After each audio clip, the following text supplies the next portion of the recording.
Hello everybody, welcome back to another YouTube video. Today we are going to be talking about arguably the movie of the year. And that's right, baby. We're talking about Wicked. Also, shout out to my boyfriend for buying me this hat.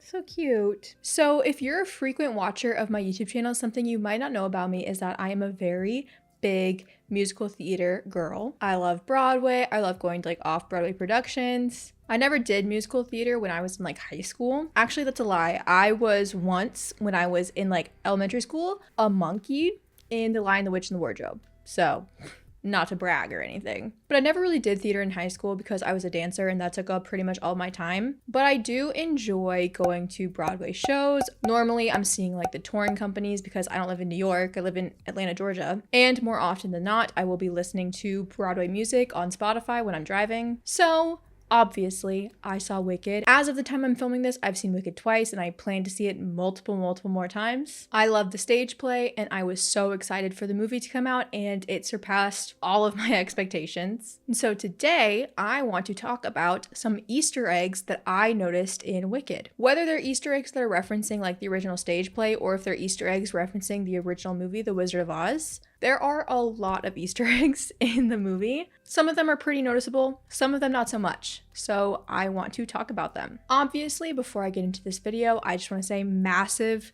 spoilers for Wicked, both part 1 and part 2, because I'm probably going to be talking about the second act of the stage play in these Easter eggs. So if you haven't seen Wicked part 1, and if you don't know what's going to happen in Wicked Part 2, you might not want to watch this video because there's definitely some twists and turns in the second act of Wicked that I don't want to spoil for you if you don't know about them, but I'm definitely going to talk about them in this video, so that's just a heads up. Spoiler for all things Wicked. But without further ado, let's go ahead and get into these Easter eggs. Before the movie even starts, at the very top of the movie, we have a very vintage, old-looking Universal Pictures logo, and this logo is very similar to what the Universal Pictures logo looked like in 1939, which is the year that The Wizard of Oz came out. I thought that that was a really nice touch and like it kind of immediately already immersed me into the movie somehow, even though the movie hadn't started. The shot of the Wicked Witch hat at the beginning of the movie is a very deep cut reference to the original staging of No One Mourns the Wicked when they brought out like a giant witch's hat, which is now no longer a part of the stage play. They don't bring out a big hat anymore, but a lot of Broadway fans remember it, and I'm willing to bet John M. Chu remembers it. He might have even seen it because John M. Chu like saw Wicked before it even went to Broadway, I'm pretty sure. That's why all of these Easter eggs are so fascinating to me. They all feel so intentional, and I know that they are because the director of the film is such a big fan of Wicked. Also in the shot of the Wicked Witch's hat, the reflection of the hat in the water puddle looks like a tornado, which is of course a nod at the tornado that brings Dorothy to Oz. At the very beginning of No One Mourns the Wicked, the Munchkin kids are running through a field of tulips, and there's a musical cue where you can hear the theme from Ding Dong the Witch is Dead. During No One Mourns the Wicked, there's a moment in the song where Glinda is reflecting over her relationship with Elphaba, and we see different shots from different points in the movie, but there's a musical cue during that moment, and you can hear the song For Good from the second act of the Broadway show playing in the score in the background. There is actually quite a few moments in the movie where you can hear the cue for Good. An obvious Easter egg is that Wicked's title card uses the exact same font as The Wizard of Oz. If you didn't know, the shoes that Nessa Rose receives in this movie are canonically the same shoes that Dorothy puts on in The Wizard of Oz, meaning, spoilers, Dorothy's house lands on Nessa. But there's a couple of Easter eggs embedded within these shoes. For starters, the shoes in this movie are silver like they are in the book, The Wonderful Wizard of Oz, where silver is actually the original color of the shoes. Another reason they're probably silver is because MGM Studios made the decision to change the color of the shoes from silver to red,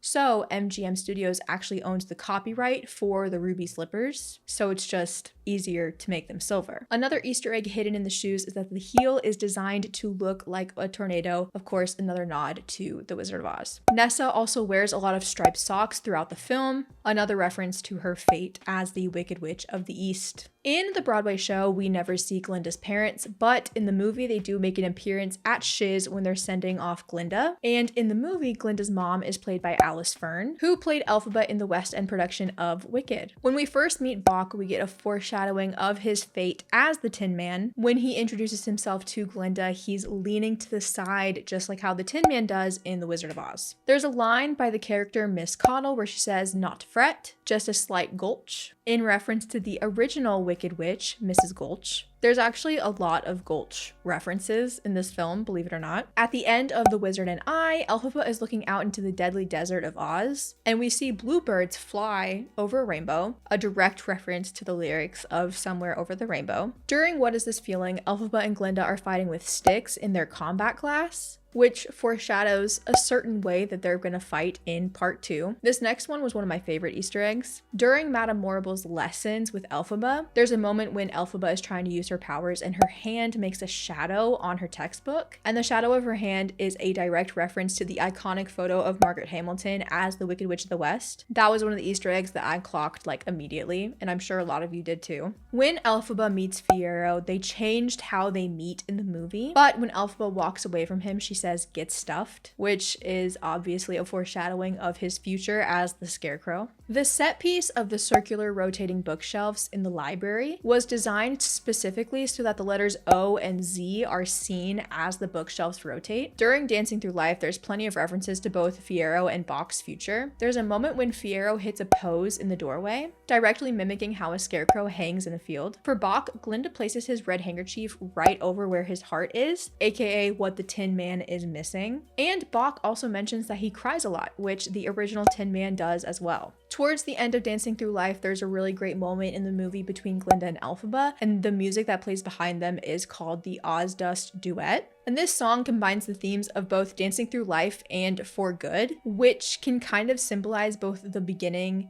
and the end of Glinda and Elphaba's friendship, which I thought was really fascinating. In Popular, when Glinda is singing to Elphaba, she picks up a pair of red heels and she clicks them together 3 times, which is of course a reference to the ruby slippers in the original movie. That's also another Easter egg that I clocked on my first viewing. At the end of Popular, Ariana hits the iconic Glinda pose from the stage play when she's holding the mirror up, which I thought was a very nice touch. Elphaba casts a spell with poppy flowers at a certain point in the movie, causing all of her classmates to fall asleep. Not only is this a nod to the poppy field scene in The Wizard of Oz, but similarly to the Scarecrow, Fiyero is the only person not affected by the poppies. When Elphaba and Fiyero go to take the lion cub back into the wilderness, Elphaba rides a bike with a basket on the back of it, identical to when Mrs. Gulch takes Toto in the original movie. After Elphaba gets invited to Oz to meet the wizard, Madame Morrible shows her own powers of weather control. She says the line "mustn't let you get wet" to Elphaba, making this moment seem like a reference to how Dorothy kills the Wicked Witch of the West. But on a deeper level, this gives us a glance into Madame Morrible's powers and foreshadows how her powers are crucial in part 2 when she summons